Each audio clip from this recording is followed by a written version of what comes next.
Autoimmune ट्यूमरमुळे लघवीचा मार्ग गमवावा लागलेल्या 28 वर्षीय तरुणीला नवमूत्रमार्ग कृत्रिम स्नायू प्रस्थापित करून तिचं जीवन आनंदी आणि पूर्ववत करण्यात पुण्यामधील डॉक्टरांना यश आलंय. कृत्रिम मूत्रमार्ग बसवल्यानंतर तिची गळणारी लघवी थांबलीच, पण तिचं लग्न होऊन ती गरोदर देखील राहिली आणि नुकताच तिने एका गोंडस बाळाला जन्म दिला आहे. या तरुणीचं स्त्रीत्व पूर्ण झालं, त्यामुळे तिच्यासह पती आणि आईच्या चेहऱ्यावरती आनंद अश्रू तरळले होते, अशी माहिती युरोकुल कुलकर्णी युरो सर्जरी इन्स्टिट्यूटचे संस्थापक आणि आंतरराष्ट्रीय ख्यातीचे युरोलॉजिस्ट डॉक्टर संजय कुलकर्णी यांनी दिली आहे. बाणेर येथील युरोकुलमध्ये झालेल्या पत्रकार परिषदेवेळी जगामधील पहिल्या महिला लॅप्रोस्कोपी तज्ज्ञ डॉक्टर ज्योत्स्ना कुलकर्णी तसेच प्रसूतिरोग तज्ज्ञ आणि उमरजी हॉस्पिटलचे चिन्मय उमरजी, युरोलॉजिस्ट डॉक्टर पंकज जोशी तसेच डॉक्टर अमित होसमनी, डॉक्टर श्रेयश भदननवार तसेच कर्करोग तज्ज्ञ डॉक्टर उदय चंदनखेडे, मुख्य कार्यकारी अधिकारी डॉक्टर अभय चौधरी, बाणेर बालेवाडी मेडिको असोसिएशनचे संस्थापक डॉक्टर राजेश देशपांडे आदी या ठिकाणी उपस्थित होते. नमस्ते, मी डॉक्टर संजय कुलकर्णी. माझ्याबरोबर माझे असोसिएट डॉक्टर पंकज जोशी आणि डॉक्टर चिन्मय उमरजी हे उपस्थित आहेत. आज सांगायचा असा आनंदाचा दिवस आहे. सांगायची गोष्ट अशी की एक 28 वर्षाची तरुण मुलगी सांगतात 3 वर्षापूर्वी आमच्याकडे आली.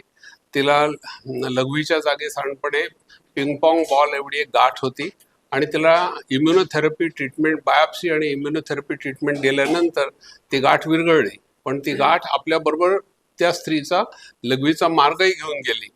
त्याच्यानंतर तिला 24 तास कंटिन्युअस म्हणजे सारखी लघवी गळत होती आणि दिवसातून सांगतात 10 ते 12 वेळा तिला पॅड बदलायला लागायची. आपण त्याला नॅपी असं म्हणतो. तर तिने मुंबईत अनेक ठिकाणी चौकशी केली आणि शेवटी ती पुण्यात आमच्याकडे एका सिनियर युरोलॉजिस्टने पाठवलं. तर मी आणि डॉक्टर पंकज जोशी, तिला पोटामध्ये नळी होती, आम्ही ती पहिल्यांदा काढून टाकली. पंकज जोशी आणि मी सांगता 22 साली पहिलं ऑपरेशन केलं आणि लघवीच्या मार्गाभोवतीची जी चमडी असते, कातडी असते, ते वापरून आम्ही लघवीचा मार्ग तयार केला. तर त्या मार्गाचा फायदा असा की तिला नॉर्मल जागेतून लघवी व्हायची, पण त्या मार्गातून केस यायची, पण ते आम्ही कापू शकत होतो. पण तिचं गळणं काही लघवीचं थांबलं नव्हतं.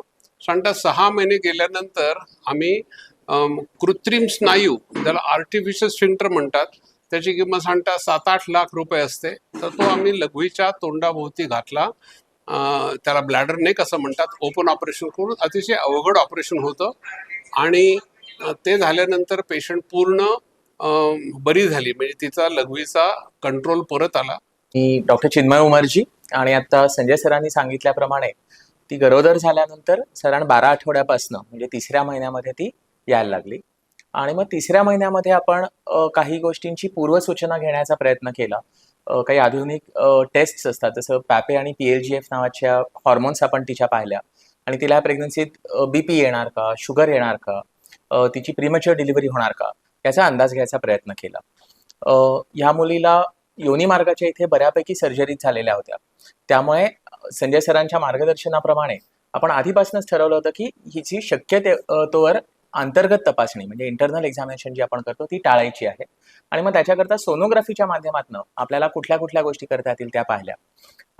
ती बरीच वर्ष खूप वेगवेगळ्या औषधांवर होती, ज्याच्यामुळे तिला प्रेग्नन्सीमध्ये बाळाला परिणाम व्हायची शक्यता, कधी कधी बाळामध्ये व्यंग यायची शक्यता ही किंचित जास्त असते. त्याचा आपण अत्याधुनिक सोनोग्राफीच्या माध्यमातून अंदाज घेतला आणि मग डिलिव्हरीच्या वेळेला ह्या स्फिंक्टरला, जसं आपण ऐकलं की तो एक तर खूप महाग असतो आणि तो बसवणं हे काही साधं सोपं काम नाही, परत एक ऑपरेशन आहे. तर त्या स्फिंक्टरला इजा न होऊ देता आपल्याला कशी डिलिव्हरी करता येईल याच्याकरता सरांनी आपल्याला मार्गदर्शन केलं. पंकज सर तर जातीने स्वतः उमरजी हॉस्पिटलला आले आणि त्यांनी सिझेरियनच्या वेळेला आम्हाला मदत केली. अमोल उदमले सह हर्षल कोठावदे, C24 तास, पुणे.